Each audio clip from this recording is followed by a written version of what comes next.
Here's an interview from one of our past shows on Rock and Metal Revival. If you're interested in hearing full shows, go to our Facebook page and check out our list of affiliates for times and places where you can hear Rock and Metal Revival. Jerry, that is your theme song right there from Mountain and Mississippi Queen. That's what I'm talking about. That's it, man. You're the man who loves cowbell more than the cowbell. Anyone I know. Every time we ask that question, the first song anybody says is Mississippi Queen. Exactly. Oh, that's kind of cool. That is kind of cool. I got to tell you, and when we ran into Peter Criss, who who way back, he used to come to the Fillmore shows with the boys, and I didn't know he was a cowbell freak, and we met at this Bonzo Bash, which was a celebration of a Bonzo, Led Zeppelin's drummer. And anyways, long story short, you find out that there are a lot of closet cowbell lovers, Oh, yeah.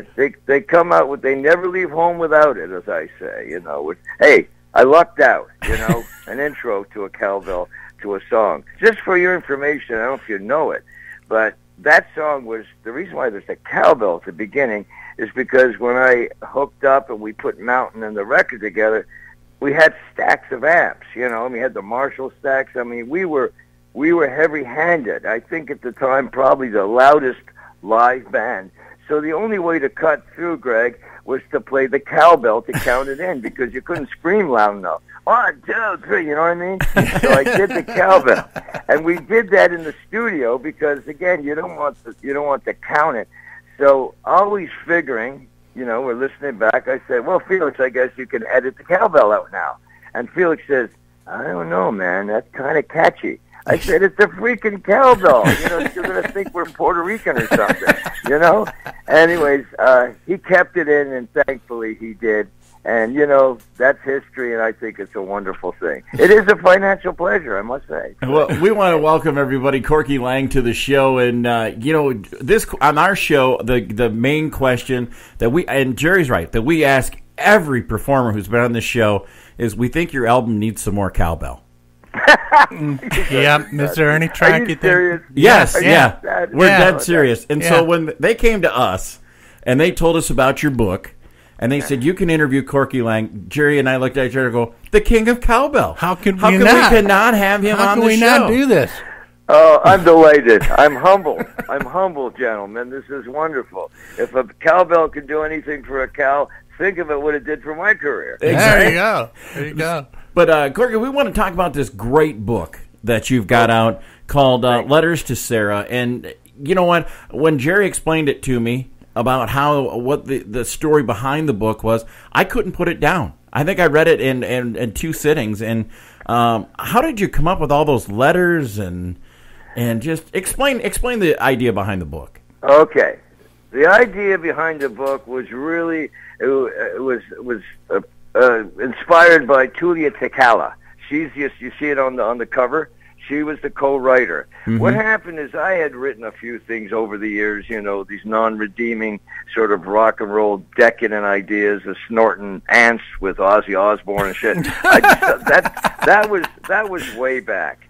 So Tulia and I had talked about doing a memoir. She's a friend of mine, a good friend. She's also my manager now. But at the time, basically a co-writer, she says, why don't we do a memoir? And at that point, guys, every rocker was taking time off to write a book, and she just said, I'd love to write a book with you, but I don't want to do a typical kind of decadent rock and roll book. Can we think about this?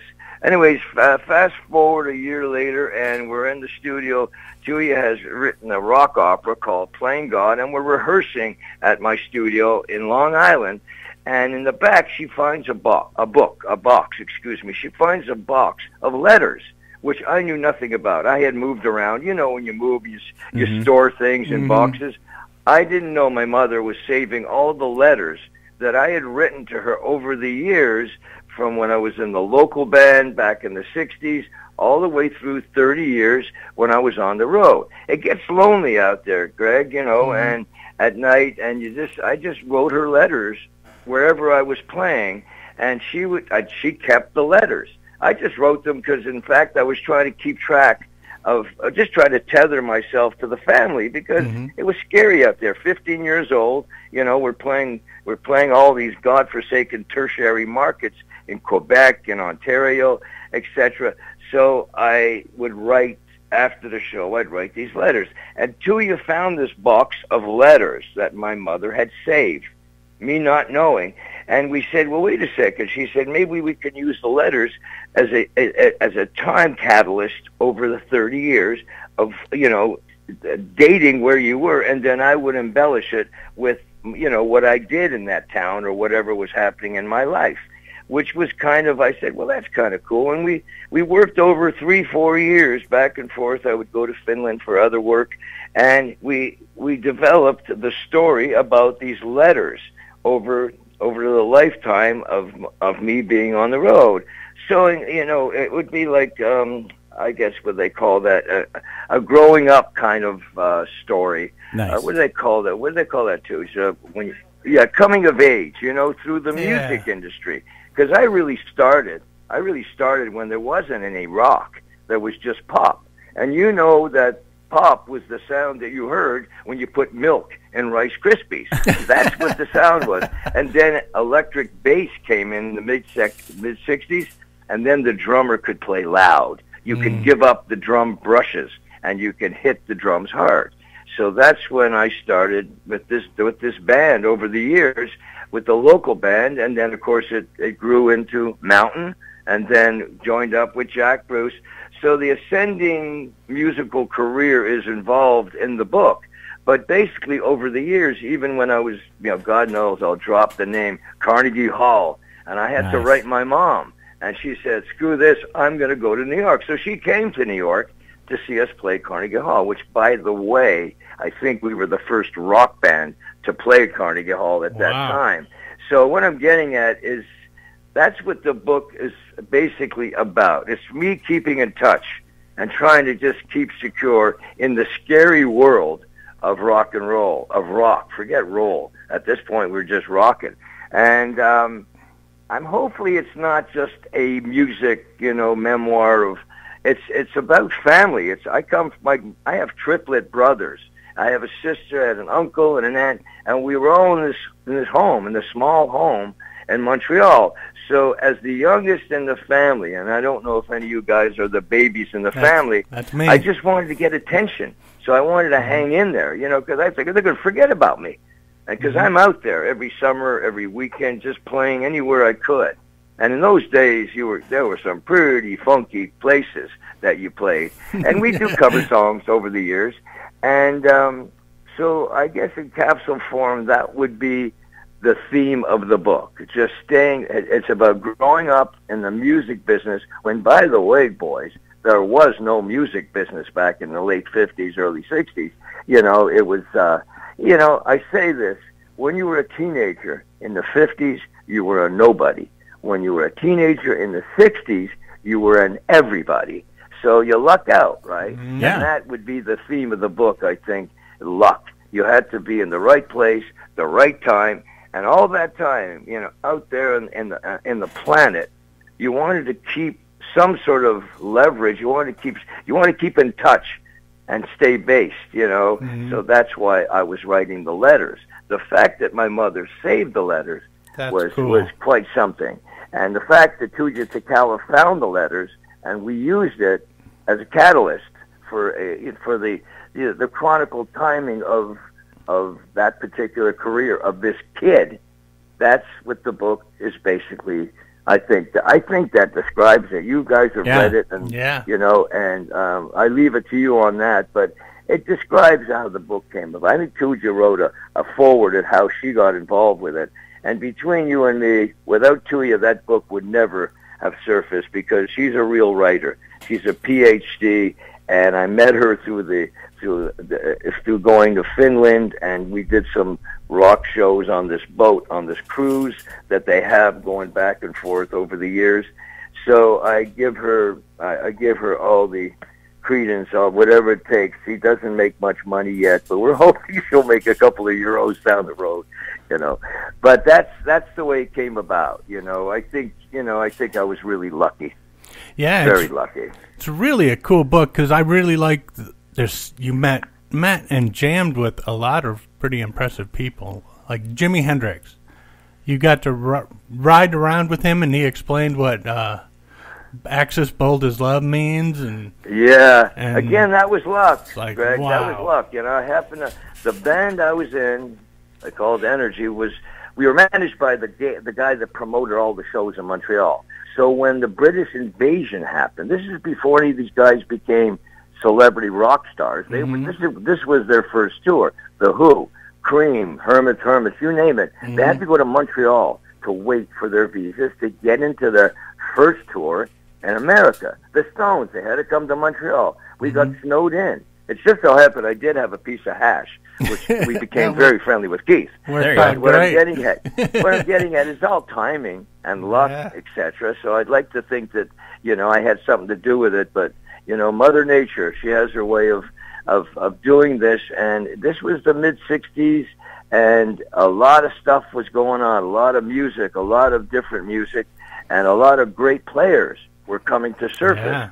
And, hanging with Jimi Hendrix, listen, I was a musician. He right off the bat, you couldn't help but love him. But he wasn't a huge star then. He was just starting. He just had that foxy lady leading him into the U.S., and, the Who came through, and they were trying to break out in the American market.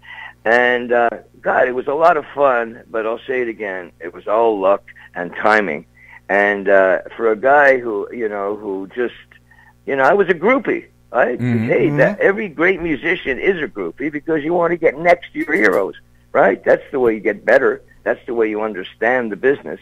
And, I remember when Cream came to town, Jack overdosed because he was so upset about the review that Cream got for Disraeli Gears. Wow. It was one of the first issues that Rolling Stone had finally put out. And they dished that. They said this record would never happen. It's a terrible sounding record.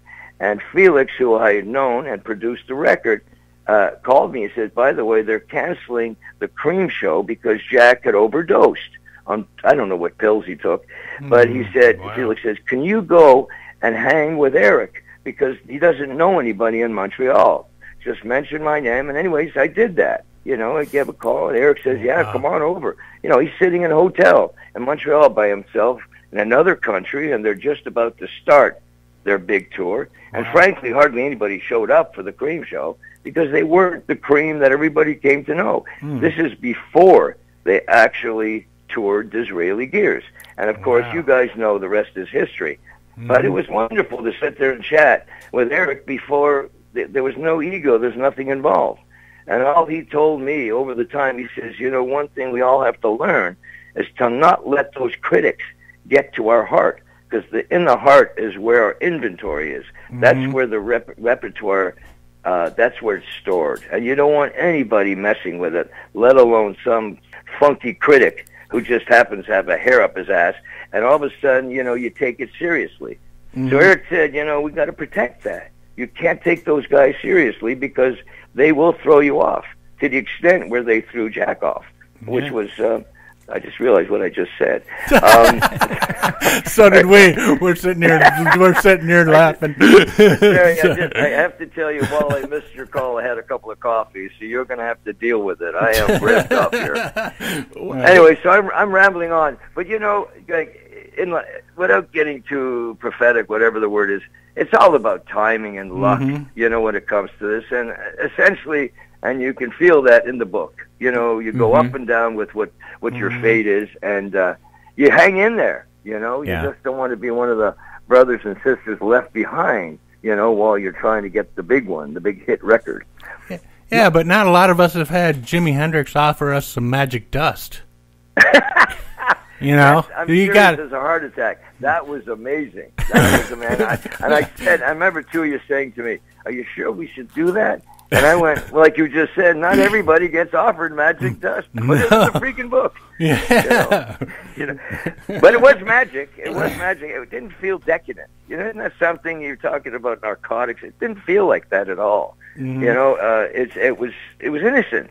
It was innocent. It was all part of the overall vibe, the ethos, whatever they call it. And yeah, and you know what? I could say this, and I don't want to sound like I'm dropping names, but most of those guys